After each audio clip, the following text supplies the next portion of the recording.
That doesn't mean we run away from difficulty or unpleasantness, but we anchor ourselves in the truth we know, and we become the light in that darkness. Inner listening. The soul whispers and judgment shouts. Listen to the whisper.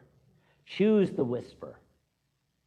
When we choose compassion as our default setting, compassion rewires our nervous system to wholeness. When we ask ourselves, does this choice uplift humanity? If yes, do it.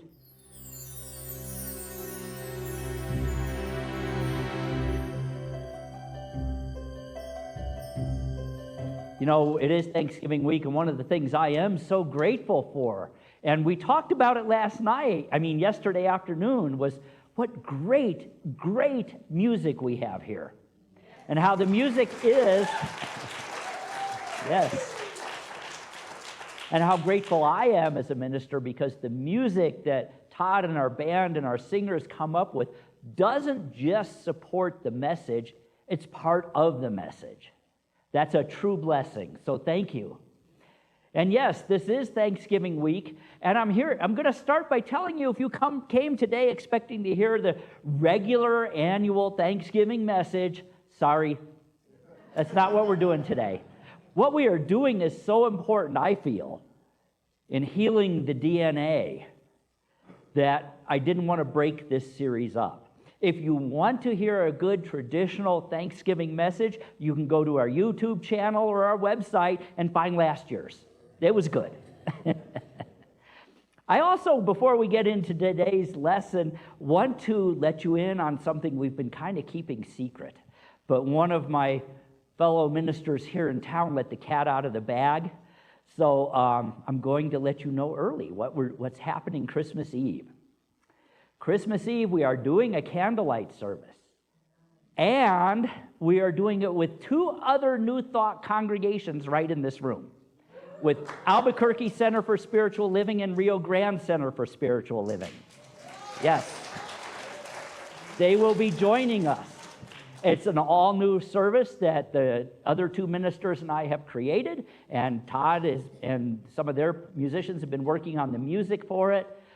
So put it on your calendars. You definitely want to be here with our fellow New Thought communities here in Albuquerque. It's the beginning, I believe, of a whole new era of collaboration between us.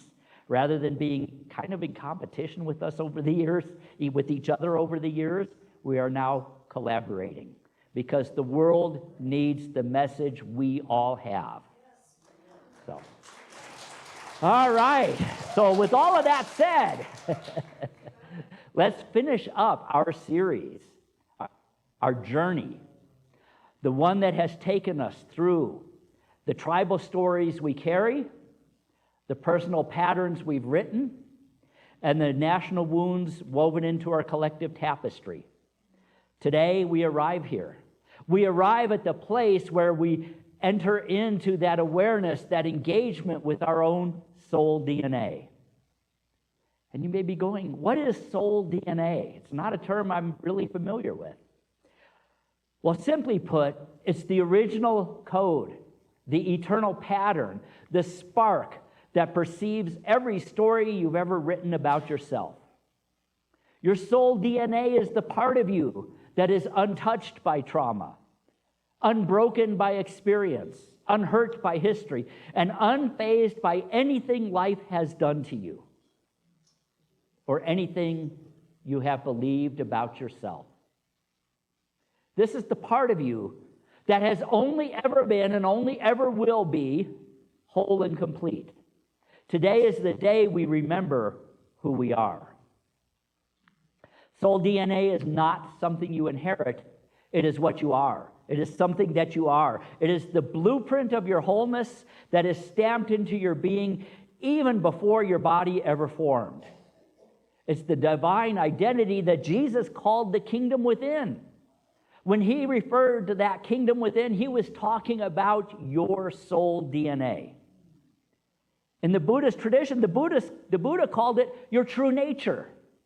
And the Upanishads called it Atman. Indigenous wisdom calls it the original medicine of your spirit. Every single belief system on earth has known of this and forgotten it. Soul DNA is the eternal pattern of love, of wisdom, of presence, of compassion, of creativity, of divine potential, and of unity. I don't mean just unity here. I mean unity with all of creation. It is one. And here's the secret that every spiritual teacher the world has ever known across every age whispers. You can forget your soul DNA, but you can never lose it. You can forget it, but you can never lose it. The goal of spiritual practice is not to become something new, but to remember what you are, what you have always been, what is always true. For us in unity, we say, is to come into the consciousness of the indwelling Christ. The Fillmores talked a lot about the Christ within. That spark of divinity that you are, that true self that you are. This is what sets New Thought apart from traditional Christianity. Christianity tells you everything you're not. I'm talking about traditional Christianity. We say, we remember, and we say, this is what you are. Remember. That's what Jesus said. Remember. Remember the kingdom within. It's there. Emily Cady said it this way: your soul is the individualized expression of God seeking to come forth. Have you ever felt that inner calling? And so many times we've been so beaten down by messages that say, no, you are not worthy, that we don't listen to it. But it's always there whispering, grow, evolve, become who you were meant to be, because you already are that within. You are the expression of God seeking to come forth. So today, our work is not to fix anything. Our purpose today is to reveal everything. So let's move a little deeper. Your soul has been on a long journey, longer than this lifetime, longer than any single story. We see the soul in unity as the evolving idea in the mind of God. God has an image of what we are, because we are literally God expressing. And that expression wants to be whole. That expression wants to be complete. That expression wants to be glorious. That's what it means when it says we are created in the image and likeness of God. And our purpose is to reveal that, to come back into that awareness. We grow through experience. We grow through incarnation. We grow through expression. And we really, truly blossom when we remember the truth. Science is backing this up as well. Modern science and physics now says the same thing in its own language. It is called in science quantum coherence, non-local consciousness, or simply information that cannot be destroyed. It can be forgotten, but it cannot be destroyed. The truth is, you are a moment in time. You are unfolding. You are a wave of energy carrying forward what you have learned, who you have loved, how you have grown, what you have healed, and what you choose next. And here's the liberating truth. Your soul DNA is never defined by your wounds. It is defined by your coming. That really truly flies in the message of what we hear so often today. I see it on Facebook all the time. I am wounded. You were. It happens. But it's not who you are. In here, your truth is whole and complete. And nobody nor no experience can take that away from you. But it can cause you to forget it. So today, we are here to step into wholeness, to become who we are meant to become. because that's our purpose. The Hinayana Buddhist texts say, the true self is not what was wounded, but what wakes up. Indigenous Lakota teachings remind us, your spirit is older than your scars. And Jesus said, before Abraham, I was. Before Abraham, I am. The I am is the very name of God that you are. When Moses was at the burning bush and he said, who shall I say has sent me? The reply he got was, I am that I am. And that I am identity is you as well as the Creator. In other words, your soul precedes your story. And your future generations, spiritual and physical, are shaped not by the pain you've carried, but by the consciousness you choose from this moment forward. Now let's name the elephant in the room. Most of us have spent our lives believing we are somehow broken. We think, I am not enough. I've made too many mistakes. My past defines me. I'll never be fully free. That is not spiritual truth. That is your consciousness in this moment, but it is not the truth of who you are. That's psychological residue. The personal DNA carries patterns. We talked about that the first week, or the second week. The tribal DNA carries stories, and the national DNA carries trauma. But none of that is your soul DNA. Your soul DNA has one message. I am whole. I have always been whole. I will always be whole. You can forget it. The world can distract you from it. Life can obscure it. But your soul is not waiting to be repaired. It is waiting to be recognized. In the Bhagavad Gita, it says this: the soul is unborn, eternal, unchangeable. It is not slain when the body is slain. Myrtle Fillmore said it this way: you do not have a soul. You are a soul and you have a body. So we are not changing the soul. We are changing our identification. We are remembering the truth. Paul said, I am made whole by the renewing of my mind. We are renewing our consciousness. We are renewing our beliefs. We are coming back into the original code that was put into us, that has always been into us, and always will be in us. So now here's where this gets powerful. Every time you choose a higher vibration, every time you interrupt a generational pattern, every time you choose peace over fear and reactivity, every time you choose love over fear, compassion over judgment, you are rewriting consciousness. Not just for you, but for the generations who follow. Your soul is contributing to the evolution of humanity. Think of it like this. In this series that we have done, tribal DNA heals backwards in time. Personal DNA heals the moment right now in your present life. National DNA heals our collective systems. And soul DNA heals forward in time. You are powerful. And you are at a place right now where you can choose to say, the trauma of the past stops here and now. It stops with me.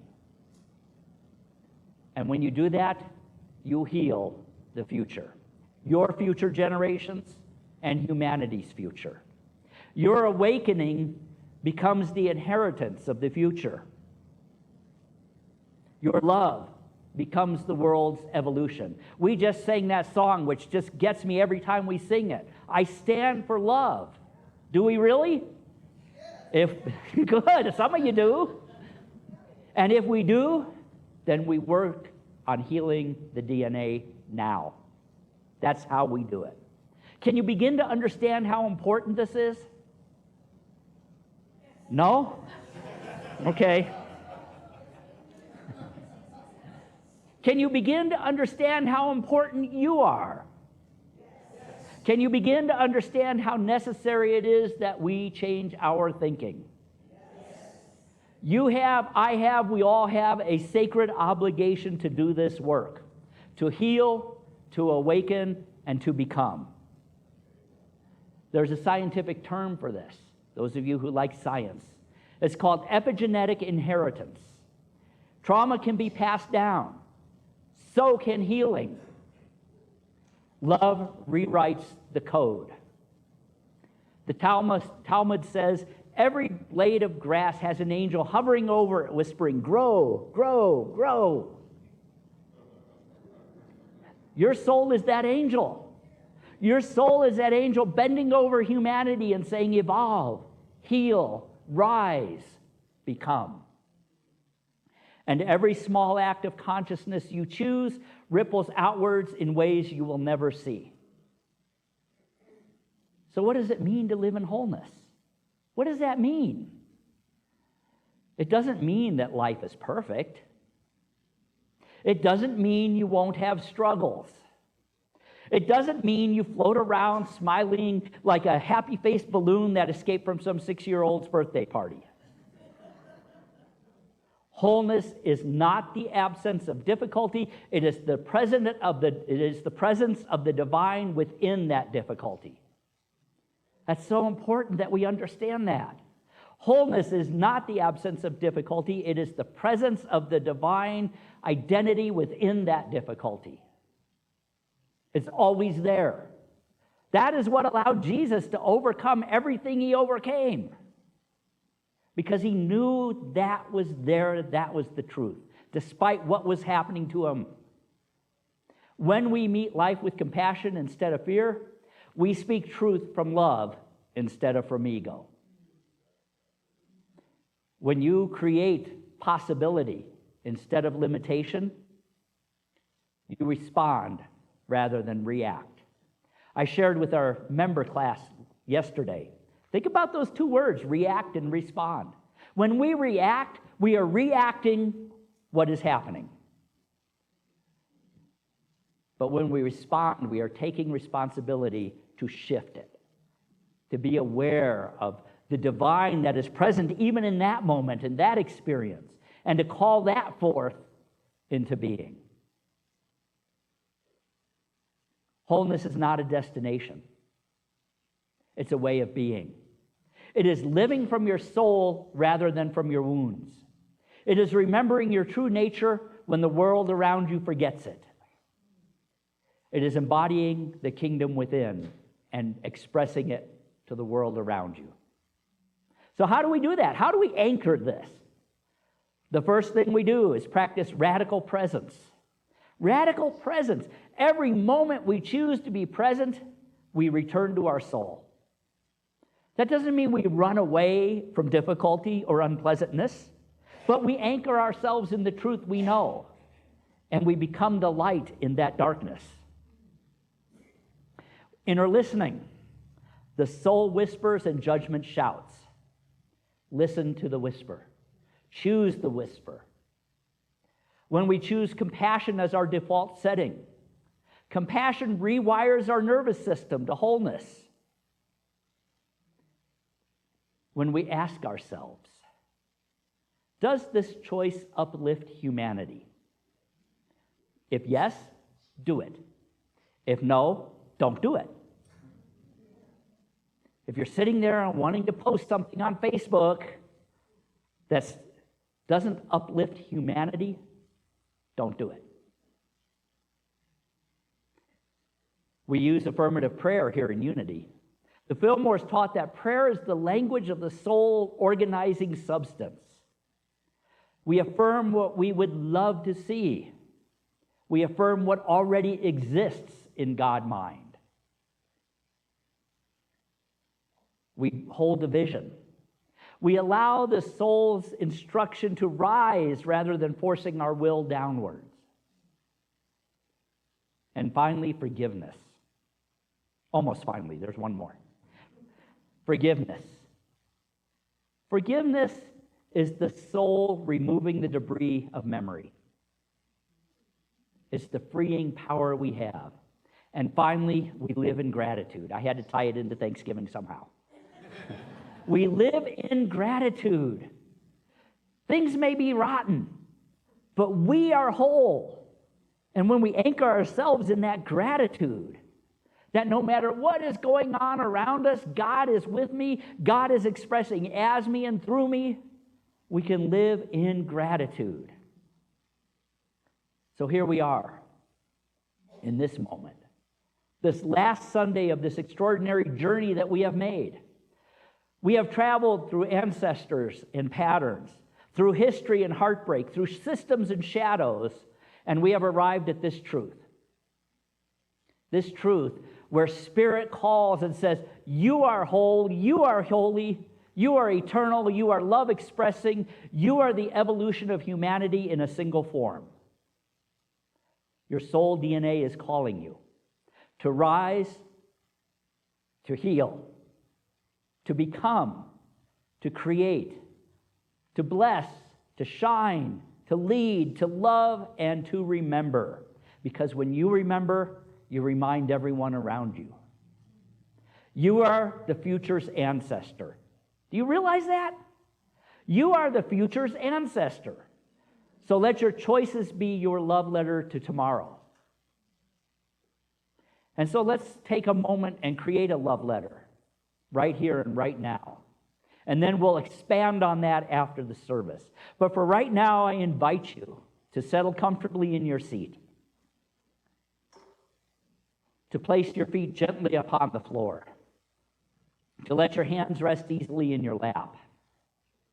And now I invite you to close your eyes if you're comfortable doing that, and take a breath in. And as you breathe in that awareness. Breathe in that memory of your soul. Breathe into the Christ within that you are. And let that breath out. Exhaling everything you do not need to carry anymore.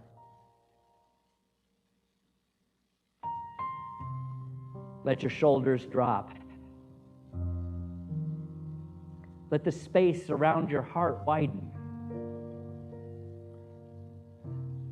Let your mind grow quiet, settling like dust in a sunbeam. Let the noises from outside pass and fade into the background. And as you breathe in gently and exhale gently, become aware of a light within your heart center. A soft, steady glow. Our teacher Jesus said, "You are the light of the world." Become aware of that light. That light is ancient. It is wise. It is your soul DNA, the eternal pattern of your life.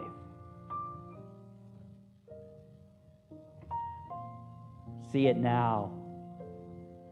Warm, golden, radiant, expanding with every breath.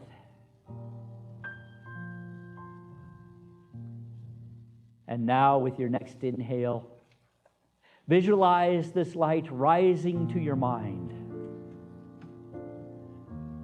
softening old stories, dissolving old fears, clearing away anything that once told you that you were less than whole.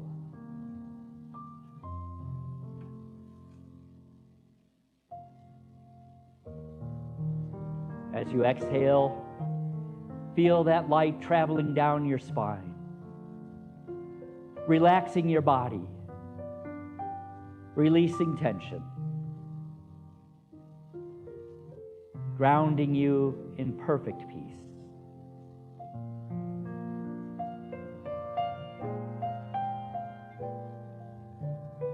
And now imagine this soul light expanding outward, filling your entire body, filling every cell of your being, every nerve, every thought, every emotion. All of it held, all of it embraced, all of it enclosed in wholeness.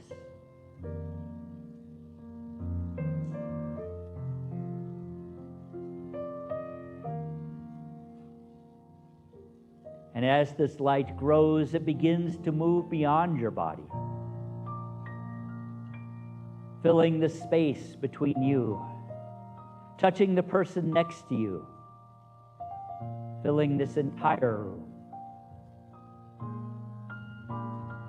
creating a field of wholeness, a field of love.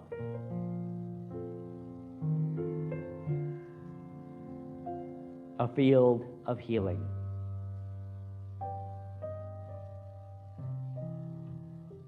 You are a part of this field. You are not separate from us. You are it.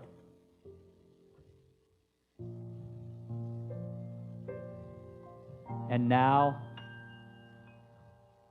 allow your awareness to shift gently upward, as if your soul is remembering something ancient and holy.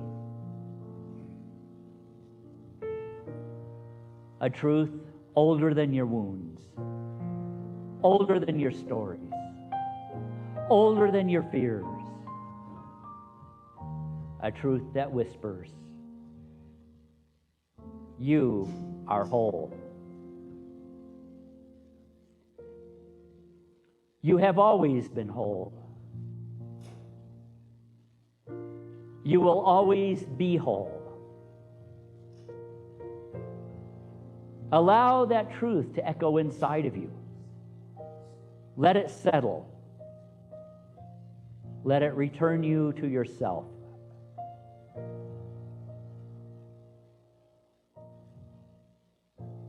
And now, in your mind's eye, see your wholeness moving forward in time, rippling gently outward, touching future generations, touching the world your choices will help create. Feel that. For you are the ancestor of someone's healing. Your soul's awakening is the beginning of someone else's freedom.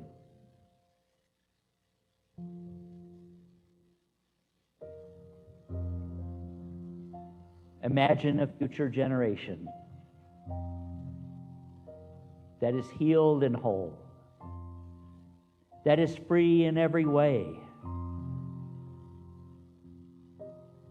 that is peace-filled and loving. And know that you are the ancestor of that because you made a choice.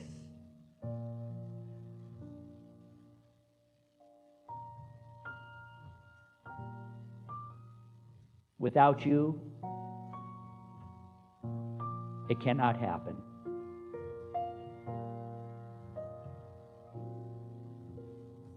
Take one more breath. Let your heart say yes. Yes to your wholeness. Yes to your purpose. Yes to your soul. Yes to your sacred service.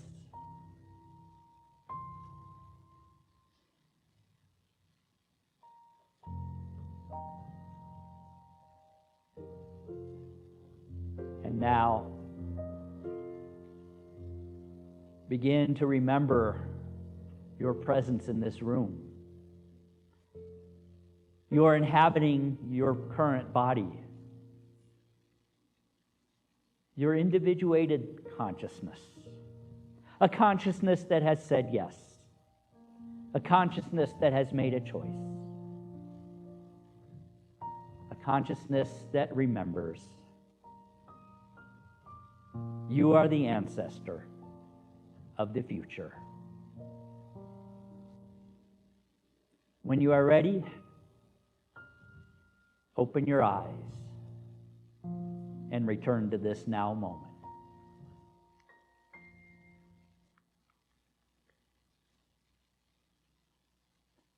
And so now, as we come to the conclusion of this, and we prepare for the healing DNA meditation ceremony, which we will do shortly, I invite you to open your heart wide, wider than your fears, wider than your past, wider than your doubt.